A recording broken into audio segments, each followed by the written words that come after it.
Sun astro நேயர்களே, ஒரு அருமையான தமிழ் புத்தாண்டு பராபவ வருடம் பிறக்கப் போகிறது. ஒரு அருமையான ஆண்டு பிறக்கப் போகிறது. மகிழ்ச்சியான ஆண்டு பிறக்கப் போகிறது. ராசிக்குள்ளே குரு பகவான் வரப்போகிற ஒரு அற்புதமான நிகழ்வு நடக்கப் போகிறது.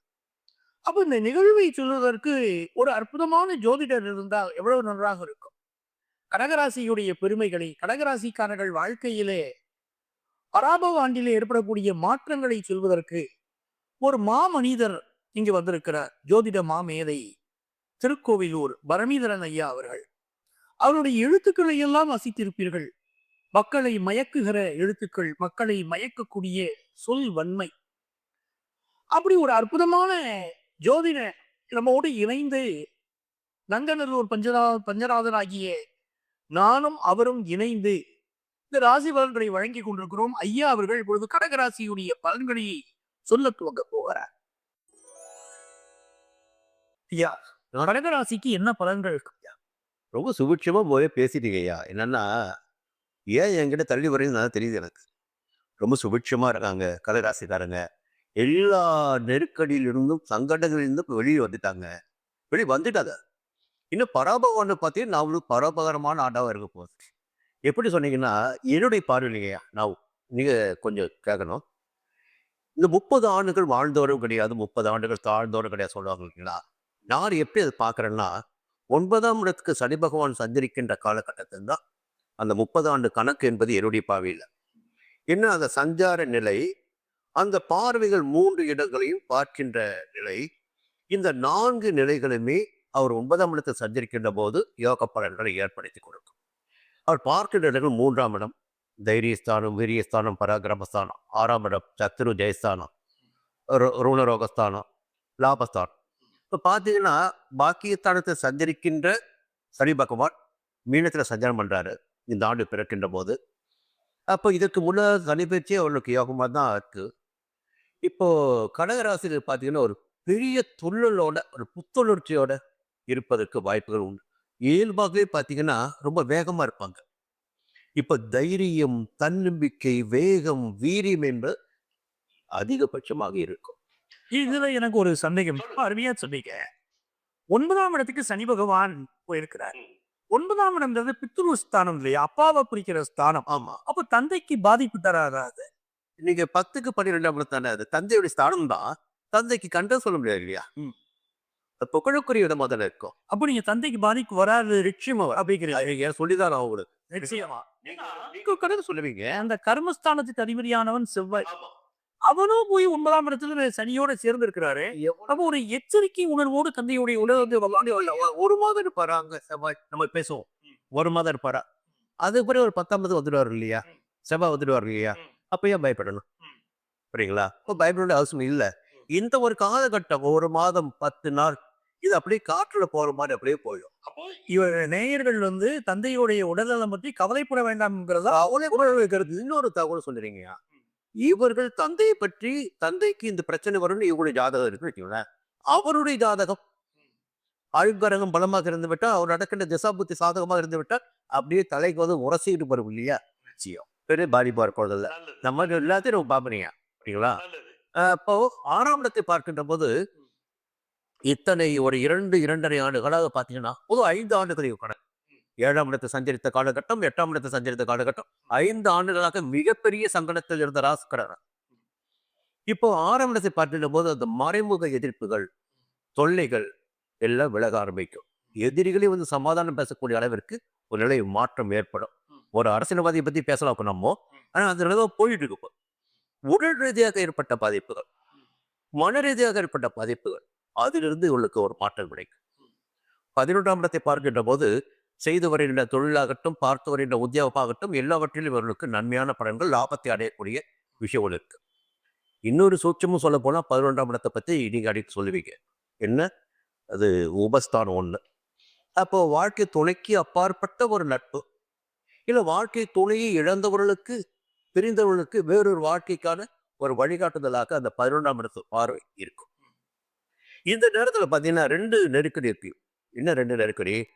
இல்ல 11ஆம் இடத்துக்கு 9ஆம் இடத்துக்கு சனி வந்து விட்டார் என்பது மட்டும்தான் ஒரு யோகம் உங்களுக்கு. 12ஆம் இடத்துல குரு பகவான் இருக்காரு. 2ஆம் இடத்துல கேது பகவான் கேது இருக்கார். அஷ்டமஸ்தானத்துல ராகு இருக்கார். ஒரே ஒரு 3-4 கிரகங்களை வைத்து பார்க்கின்ற போது ஒரு பலமான கிரகம் சனி பகவானுடைய சஞ்சாரம் தான் இவ்வளவு சாதமா இருக்கு. இப்ப விரயங்கள் என்பது ஏற்பட ஆரம்பிக்கும். மே மாதம் கடைசி வரையில் பார்த்தீங்கன்னா இவருடைய ஆடம்பர செலவுகள், இவரை நிலைநிறுத்திக் கொள்வதற்காக தான் ஜெயிக்கணும், தான் பெரிய ஆளா இருக்கணும், தன்னுடைய புகழ் வந்து வெளிப்படணும். அதற்காக இவர் என்ன பண்ணுவாங்கன்னா கொஞ்சம் செலவு தாராளமாக பண்ணுவான். 12ஆம் இடம் சுப செலவு வரும். இல்லை சொந்த இடம் வாங்கலாம், சொந்த வாகனம் வாங்கலாம், முதலுடைய வீடு இல்லைங்களா, சொந்த ஒரு நிதி நிறுவன விஷயங்களா. அதன் பிறகு பார்த்தீங்கன்னா ஜென்ம ராசிக்குள் வருகின்ற போது எல்லாவற்றிலும் ஒரு மாற்றம், அந்த குழந்தைகளால் ஒரு பெருமை, உயர்கல்வி, திருமண வயதினருக்கு திருமணம், சொந்த வீடு, வேலை வாய்ப்பு எல்லாவற்றிலும் இவளுக்கு வியாகம் இருக்கு. தொடர்ந்து நீங்க சொல்லுங்கப்பா. ரொம்ப ஒரு அருமையான கருத்தை பதிவு பண்ணியிருக்கீங்க. நேயர்களுக்கு மனதில் இருக்கக்கூடிய ஒரு நெருடல், அப்பாவுடைய உடல் நலத்துல பாதிப்பு வருமாங்கிற நெருடல் இருக்கிற போது, அப்பாவுடைய ஹெல்த்தை பத்தி கவலைப்பட வேண்டாம் அப்படிங்கிற ஒரு ஆணித்தரமான உங்கள் கருத்தை பதிவு செய்திருக்கீங்க. இதுல மிக முக்கியமான பார்க்கிறது கடகராசி என்பது ஒரு நீர் வீடு. அந்த நீர் வீட்டுல வந்து அது ஆகாய தத்துவம்னு வேற சொல்றோம். அந்த வீட்டுல ஆகாய தத்துவத்தை குறிக்கக்கூடிய குரு என்ற கிரகமும் வந்து உட்காருகிறது. இந்த ஆண்டுடைய ராஜாவே அந்த குரு தான்.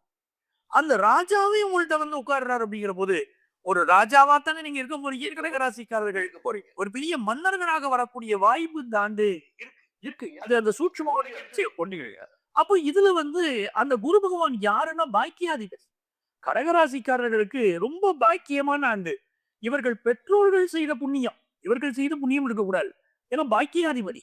பெற்றோர்கள் செய்த புண்ணியம் இவர்களுக்கு உயர் பதவி தரப்போகிறது. நல்ல பொருளாதார நிலைமை முன்னேறப் போகிறது. சுபகாரியங்கள், குருனாலே இயற்கை சுபர்.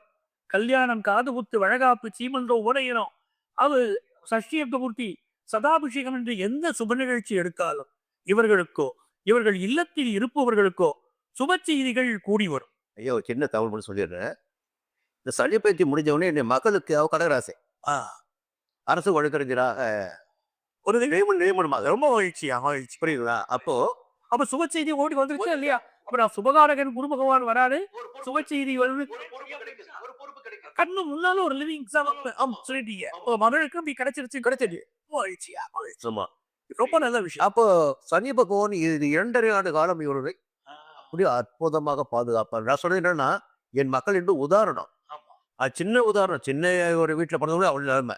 ஆனா இன்னும் மிகப்பெரிய இடத்துல இருக்கிறவங்களுக்கு, கடகராசி சேர்ந்தவங்களுக்கு ஒரு ஐஏஎஸ் ஐபிஎஸ் ஆகட்டும், இல்ல ஒரு உச்சத்தில் இருப்பவர்களாகட்டும், அவருடைய வாழ்க்கை எப்படி மாறும், எந்த விதமான பதவிகள் அவருக்கு கிடைக்கும், எங்கேயும் போய் உட்காருவாங்க, எந்த செல்வாக்கு கிடைக்கும், சின்ன உதாரணம் தான். ஆனா அருமையா. இதுல கடகராசிக்கு 10ஆம் இடத்துல சுக்கிரன்.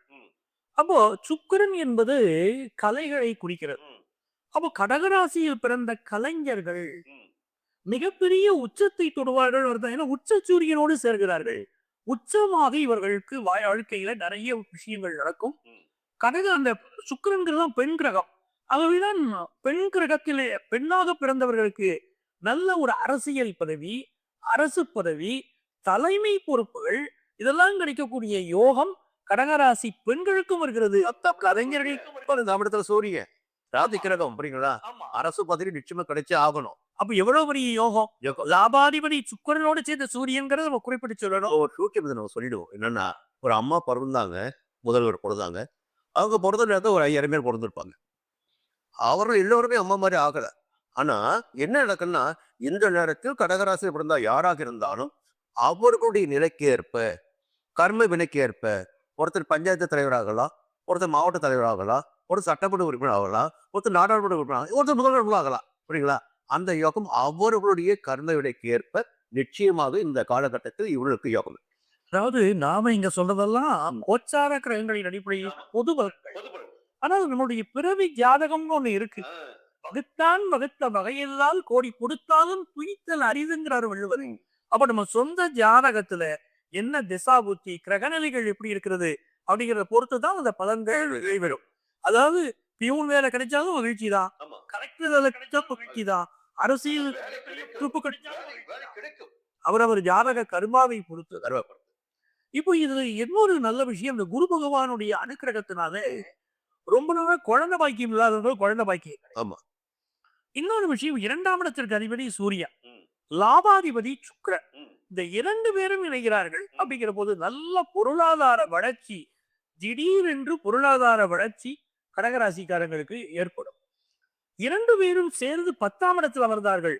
நல்ல தொழில் ஆரம்பிக்கக்கூடிய யோகம், புதிய பிசினஸ் ஆரம்பிக்கக்கூடிய யோகம், கம்ப்யூட்டர் சம்பந்தமான பிசினஸ், எலக்ட்ரிக்கல் பிசினஸ், எலக்ட்ரானிக் சம்பந்தப்பட்ட துறை, மருத்துவத்துறை, இந்த மாதிரியான பல்வேறு துறைகள்ல தொழில் ஆரம்பிக்கக்கூடிய யோகம் இவருக்கு ஆமாங்க. செவ்வாய் மருத்துவம், வாதாடுதல் விஷயங்கள் எல்லாம் எல்லாமே வந்துருது. எல்லாமே வந்துடுது. பரவுது. பாக்கியத்தாத்தா செவ்வாய் சனியுடைய சேர்க்கை 9ஆம் இடத்துல இருக்கிறதுனால தகப்பனாருடைய உதவியினால் பெரிய வேலை வாய்ப்புகள், பெரிய முன்னேற்றங்கள் உங்களுக்கு ஏற்படும். நீங்க நீங்க வந்து வாதாடுதல்னு சொல்றீங்க பாருங்க.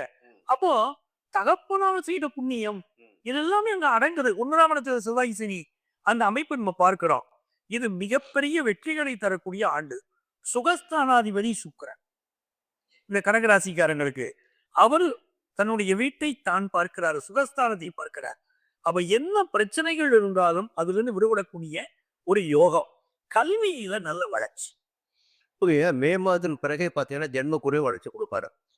அடுத்து 2ஆம் இடத்துக்கு குரு வருவது அது வளர்ச்சி கொடுக்கும். பொதுவாக சனியுடைய பார்வைகள், சனி சஞ்சாரம் எல்லாமே இந்த பராபவ ஆண்டு இவர்களுக்கு மிகப்பெரிய யோகமான ஆண்டாக, எல்லாவற்றிலுமே யோகத்தை கொடுக்கிட்ட ஆண்டாக இருக்க போகுது. சிறந்த ஆண்டு இறந்த ஆண்டு சந்தை இவர்களுக்கு பொதுவாக இவர்கள் யாருக்கும் கட்டுப்பட மாட்டாங்கய்யா. ஒரு விஷயம் சொல்லிடுற உண்மை, கனகத்தில் பிறந்தவர்கள் தான் என்ன நினைக்கிறார்களோ, எதை செய்ய வேண்டும் என்று நினைக்கிறார்களோ அதை செய்வாங்க. அது யாரை பற்றி, உலகத்தை பற்றியெல்லாம் அவங்களுக்கு கவலை கிடையாது. தான் என்ன முடிவுக்கு வந்திருக்கிறோமோ அந்த முடிவை நிறைவேற்ற வேண்டும், அது மட்டும் தான் குறிக்கோளா. அப்போ உறுதியாகவும் இருப்பாங்க. அதுல பல பேர் பார்த்தீங்கன்னா இதுல இருந்தால் கடல் கடந்து போயிடும். இங்கே ராசியே நீர் ராசி தான். கடவுள் நடத்து போக யோகம் இந்த ஆண்டு நிச்சயமா உண்டு உங்களுக்கு.